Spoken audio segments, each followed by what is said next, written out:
What's up, Live Journal? Welcome back to Ground Zero Salem. Happy Labor Day weekend. I'm just hanging out, having a brew dog, and listening to some Sacrilege. And this isn't a random selection to play in the background here, if you can make out the racket. This very, very raw demo recording that's spinning.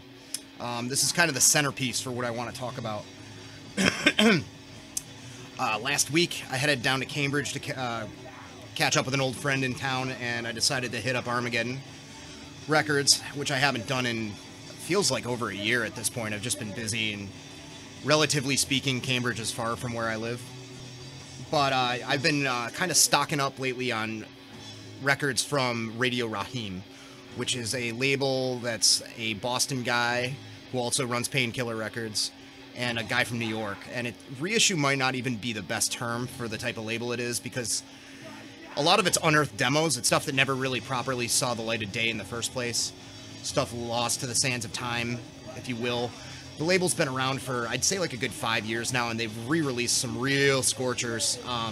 Some great Agnostic Front stuff that was of the United Blood era. They reissued the Abused 7-inch on a 12-inch with a demo on the other side. Great New York stuff, but a lot of other obscure punk from all over the world. They put out a Black Task 12-inch that was this classic kind of street metal band from Philly. They just do fantastic work.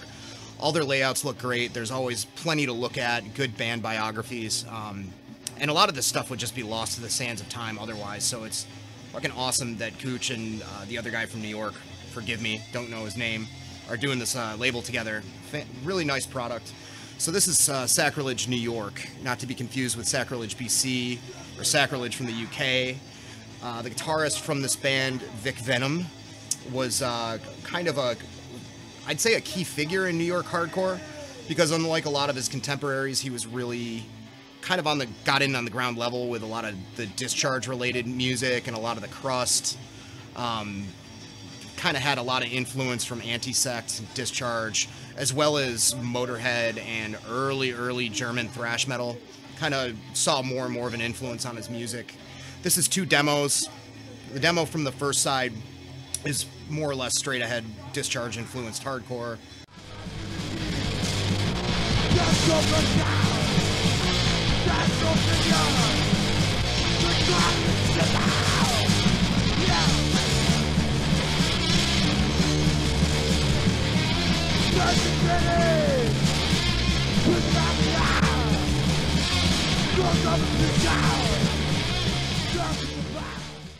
With some soloing and stuff like that. The second one on the B-side, the flip, is way more influenced by Venom, early Sodom, and that kind of stuff, as well as, you know, the usual suspects of Discharge and the like. So great stuff. Very rough listen.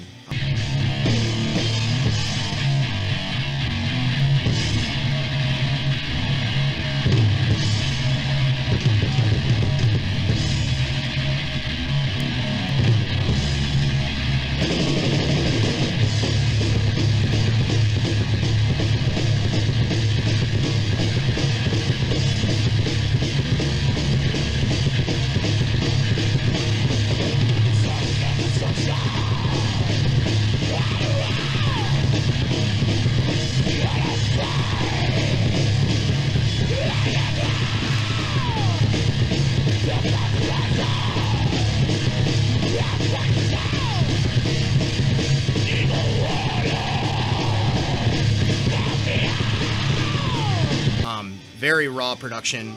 I love it. It was produced by Don Fury, who is a legendary producer. If you know anything about New York hardcore, he's produced most of the stuff, classic stuff on Revelation Records. He's produced a lot of even the more lesser known hardcore bands from New York, like some of the ones that I really love and enjoy, just on the same level as Warzone and the like, and Agnostic Front, namely Life's Blood, Yupicide, SFA, bands like that were a little bit more off the beaten path. Like, he's done everything. And his early recording style, presumably before he got a bigger studio, I think I've read, like, I think it was the American Hardcore book, or maybe the New York Hardcore book, that he recorded in this tiny closet, and there's a lot of distortion and a lot of bleed between the instruments. but he's still got a fantastic raw sound, raw, loud sound out of whatever he was doing. A little bit of bleed, a little bit of grit and blown out quality to it, but it always really worked for the music, particularly this band and Nausea, which came after, and Life's Blood, very much so. So I got a bunch of stuff at Armageddon, but the metal stuff I'm going to leave for another update. I feel like all the records I picked up sort of tied in nicely together. They all have a tie one way or another as far as influence, like thousands of bands do with these guys right here. You should recognize this iconic cover with the studded jacket.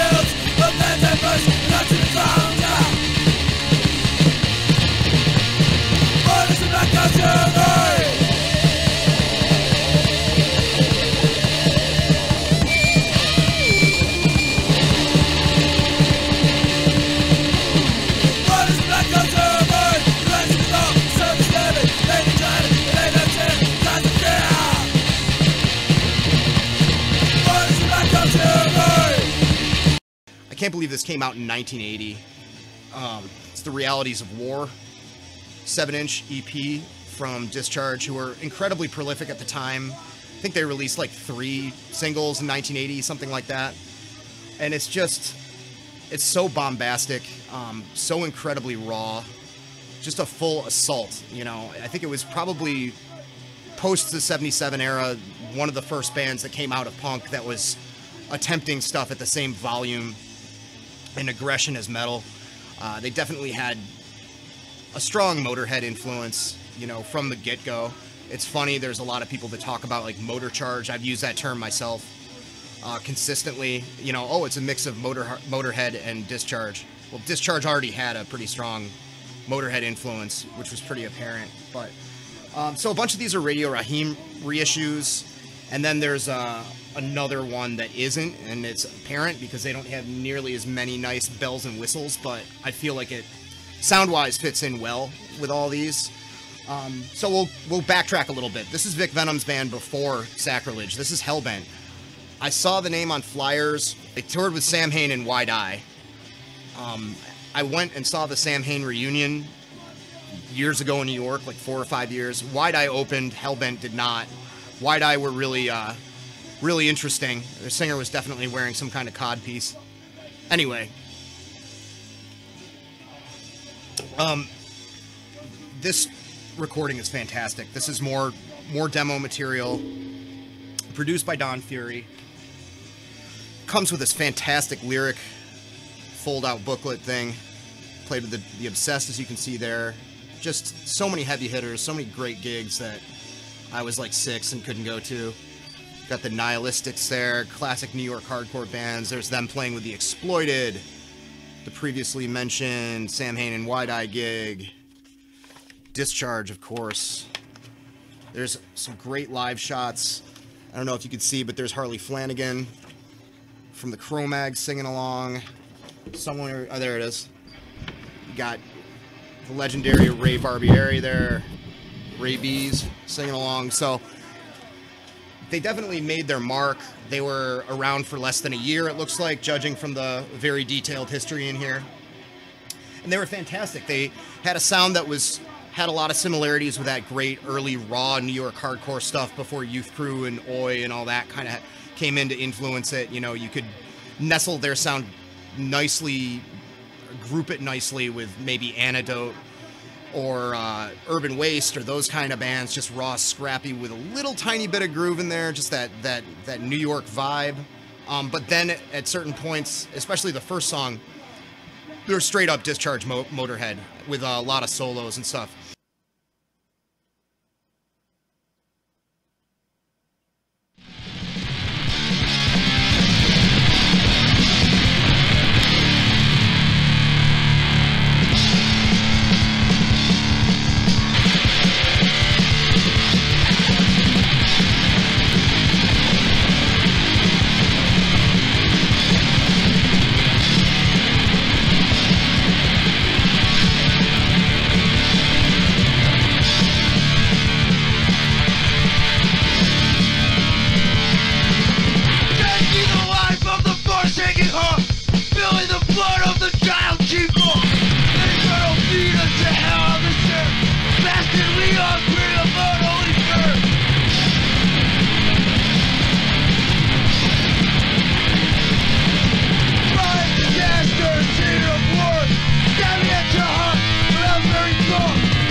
compared to a lot of those early New York bands, they could play their asses off, and it's apparent on this. Great stuff. So, as I mentioned, Vic went on to start Nausea, and a lot of the riffs carry on from this first recording with Hellbent, these first recordings with Hellbent, to the Sacrilege stuff, to the Nausea stuff with their first singer, Neil, to the final records, like Extinction from Nausea, the final recordings that they did. There's a lot of riffs that get recycled, and that's always cool to hear. You know, it's kind of like all the different versions of Merciful Fate songs and stuff like that came from the Brats, you know, that kind of thing. Very, very fucking cool. Awesome band. But it's just crazy to see how Americans took that Discharge influence and ran with it. I mean, I think Discharge was influential to everyone in a lot of ways in the early 80s. I mean, SSD more or less named themselves after a Discharge song. They've influenced everybody from youth crew bands to the beginnings of grindcore. I mean, it's pretty well known, you know, how influential they are. But adding the worship element and kind of emulating a strong part of their sound wasn't something that a lot of American bands did. You could hear it in SSD, but it wasn't super direct. You know, as I mentioned, some of the early straight edge stuff too, but the bands that actually like took a lot of their riffing style and strong aesthetic stuff with like skulls with spiky hair for art and shit like that. It's interesting to hear how bands from different locales took that influence and melded it really organically with what was going on in their scene. So that was like a New York Discharge worship kind of thing going on. This is an LA one. This is Against from Venice Beach. And they featured two brothers who were part of the very first, I think, or a very early anyway, lineup of Suicidal Tendencies, which is crazy. And this stuff is incredibly tight, incredibly well played. The riffing is, and the tempos themselves, the velocity is certainly very, very Discharge, but the drumming style is not that simple pounding on Tom's DB thing all the way. There's a lot more intricacy to it.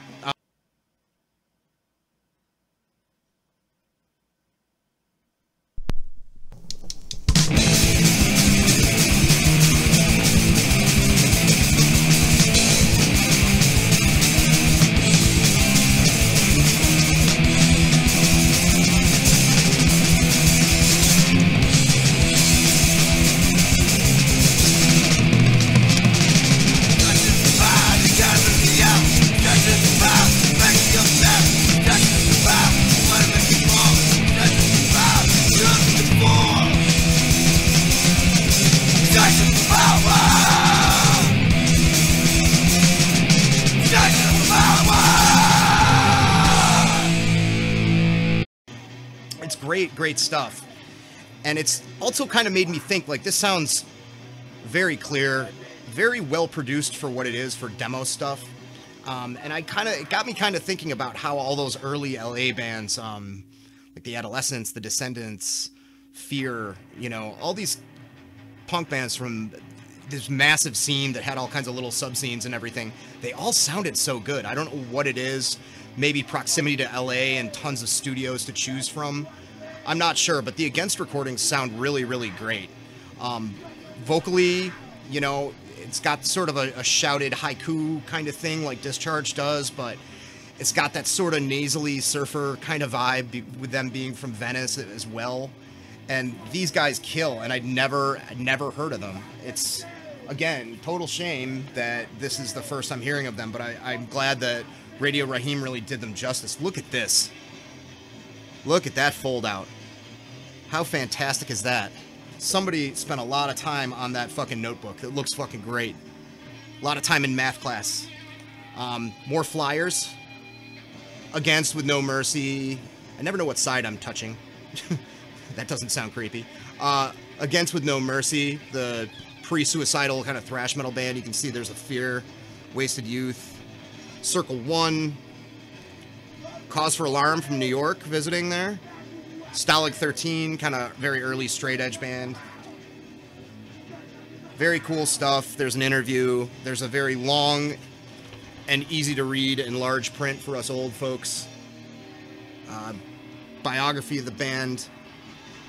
cool flyers, you know. So, I mean, the spiky hair Discharge kind of thing wasn't that common in America in the early 80s. I think that's pretty apparent if you read your books on the subject or read interviews or nerd out over it. There was like the aforementioned bands. There seemed to be a bit more of it on the West Coast. You had Final Conflict.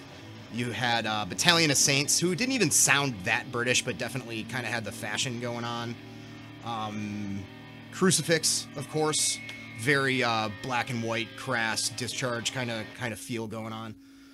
All of which I like a lot. All those bands straight up shred.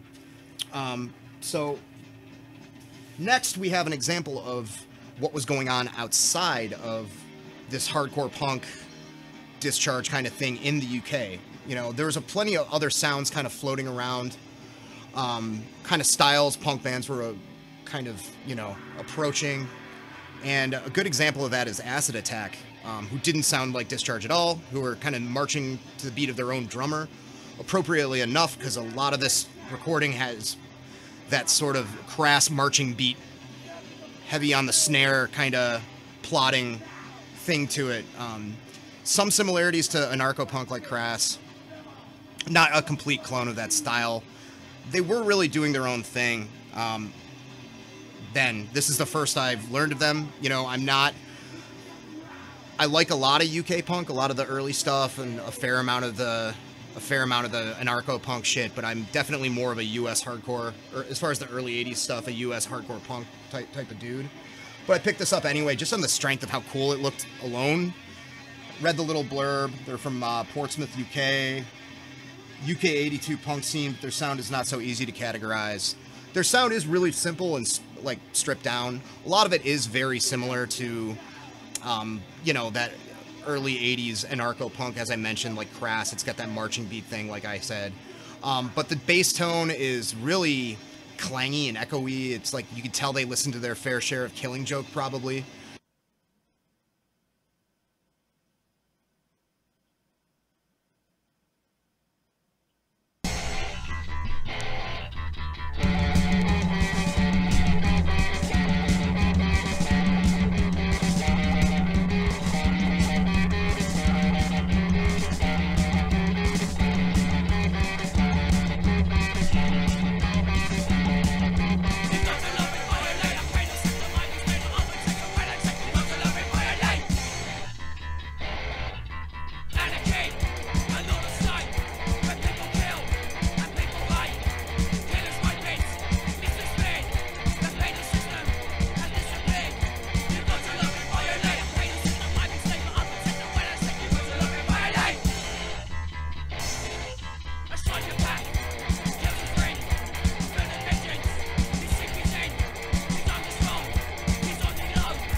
Kind of similar to Blitz, mid-period Blitz, like new age kind of vibe with this sort of louder bass tone that kind of rings out.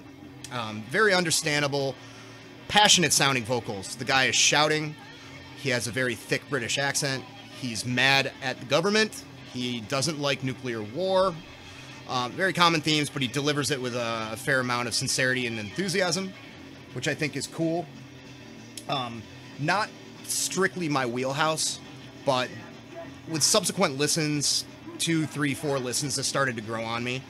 And there's a few songs where they pick up the pace a little bit more and get really, really pissed, and it's great. There's a version of this that comes like almost like a Die Hard version that comes with the Flexi for like $2 more. I decided not to go for that. I just hate Flexis. But it compiles the Sulfuric demo, which only came out on cassette, 12 songs, and then there's a couple of songs from a comp, and then there's like another session that's on the Flexi, but whatever. It does also come with this very, very nice booklet. Got band photos, cool cut and paste lyrics.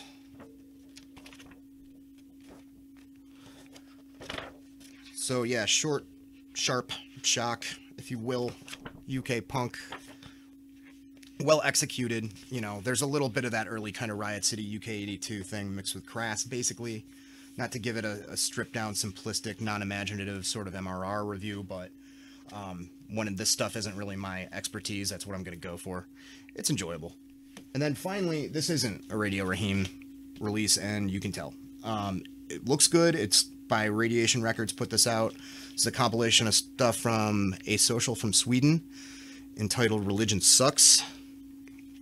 Compiling the Religion Sucks 7-inch, songs from a comp called Really Fast Volume 2, the RT Asocial split tape, some demos, and some more comp stuff from No War, No More, Volume 1.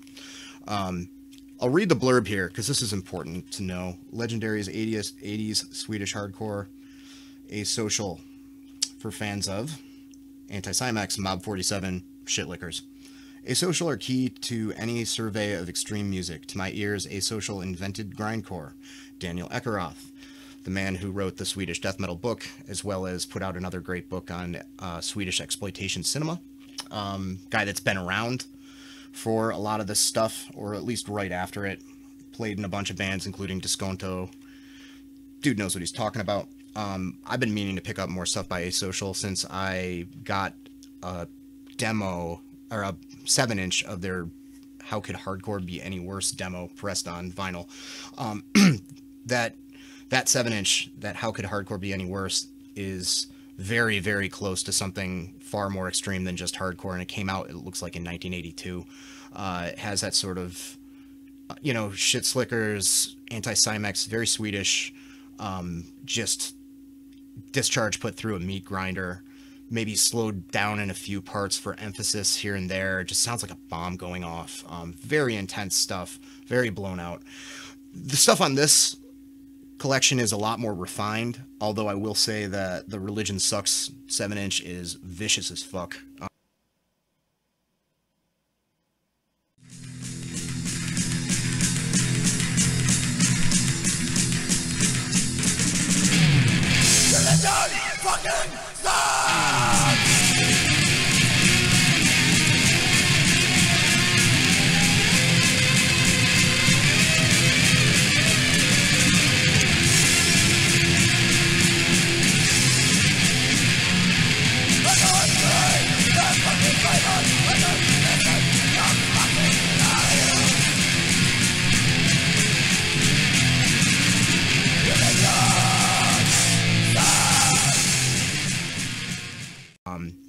That was looks like the last stuff they did, or at least the most recent stuff on this recording, 1986.